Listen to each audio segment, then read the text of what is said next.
کو नफ्स का सांप डस गया। मुहद्दिस इब्न जौजी रहमतुल्लाह ने फरमाते मेरे शहर का एक मालदार शख्स था तो एक बड़ी नागन खरीद के लाया।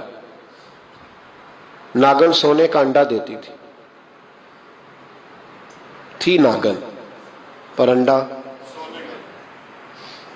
सोने का अंडा देती थी। उसके बाल बच्चों ने भी, एक ही बेटा था, बीवी थी, उन्होंने कहा अब्बा ये नागन है, इसका काम डसना है, तो तू ख्याल कर। क्या कहा था हज़रत सुल्तान बाहू ने, खारे खूह कदी मिठे नहीं थींदे, भावें सै मना गुड़ पाइए, ते सप्पां दे पुत कदी मिठ नहीं थींदे, भावें चूलियां दूध पियाइए, इसकी फितरत में डसना है। तो ये डसेगी, बात खत्म हो गई। का नहीं, सोने का अंडा देती है। रख लिया घर में। बकरी रखी हुई थी, पालतू बकरी, बकरी को नागन ने डस लिया, बकरी तड़प के मर गई। बीवी और बेटा कहने लगे ख्याल कर, बकरी को डस लिया ना उसने।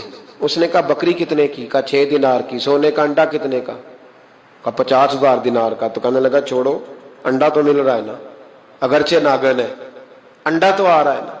कुछ दिनों के बाद घर में घोड़ा रखा था, घोड़े को डस लिया, तड़प के मरा घोड़ा।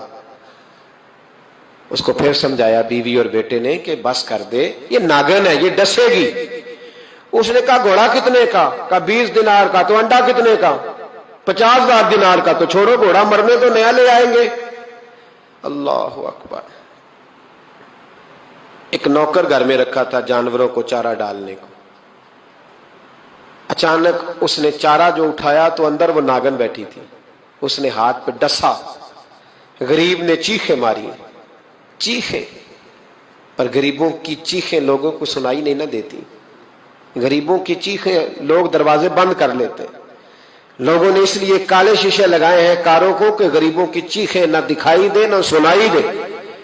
नागन ने डसा, चीखने लगा नौकर, लेकिन गरीब का खून भी सस्ता होता है ना, उसका सारा वजूद जहर से फट गया। लेकिन मालिक को तरस न आया, कहने लगा नया मुलाजम आ जाएगा। अब बीवी और बेटे ने पैरों में बैठ के समझाया कि बस कर दे, इसको छोड़ दे कहीं या मार डाल, ये नागन है। उसने कहा पागल हो गए हो, कभी सोने का अंडा देखा है? सोने का अंडा देती है। वक्त गुजरने लगा, चंद महीने सुकून के गुजरे, लोग बात भूल गए। एक दिन सवेरे सवेरे कमरे से मां के रोने की आवाज आई, और जब अम्मा चीखी, खामन दौड़ा तो कहने लगी ले तेरे सोने के अंडे बच गए। और वो देख मेरे बेटे को डस के बिस्तर से उतर गई है। वो देख मेरा इकलौता बेटा। अभी बेटे को उठा के तबीब के पास ले जाने ही लगे थे, वो अपने घर के दरवाजे तक पहुंचा था कि जनाब इजराइल पहले तशरीफ ले आए। अब जब वापस आया, बेटे का जनाजा बड़ा मुश्किल है बाप के लिए उठाना, बड़ा मुश्किल है, बड़ा मुश्किल। रोने लगा, चीखने लगा। एक बेटा वो भी पर्दा कर गया। जनाजा उठा, लोग उसको दफन करने के लिए निकले तो मां ने भी सारा सामान समेटा। मां ने भी वापस आके कहने लगा तू कहां जा रही है? कहने लगी इस वेड़े में, इस सहन में मेरे बेटे की मौत हुई, यहां सोने के अंडे बचे पर मेरा बेटा नहीं बचा। मैंने उस आंगन को क्या करना है जिसमें सोना तो पड़ा हो पर बेटा मां पुकारने वाला हो ही कोई ना। मेरी तो सारी आरज़ुएं उजड़ गई, तेरे लालच ने हर चीज तबाह कर दी। कहने लगा मैं इसे मार डालूंगा, निकाल दूंगा। अब क्या फायदा?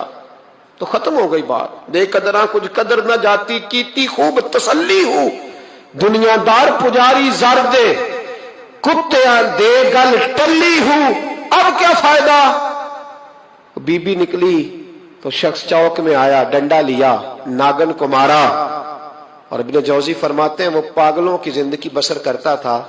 उसके दाएं बाएं सोने के अंडों का ढेर लगा होता था। वो लोगों को कहा करता था मेरे जैसे लालची न बनना, मेरे पास ना बीवी बची, ना बच्चे बचे, ना घर बचा, ना कोई वफादार बचा, हाँ मेरे पास दौलत बच गई।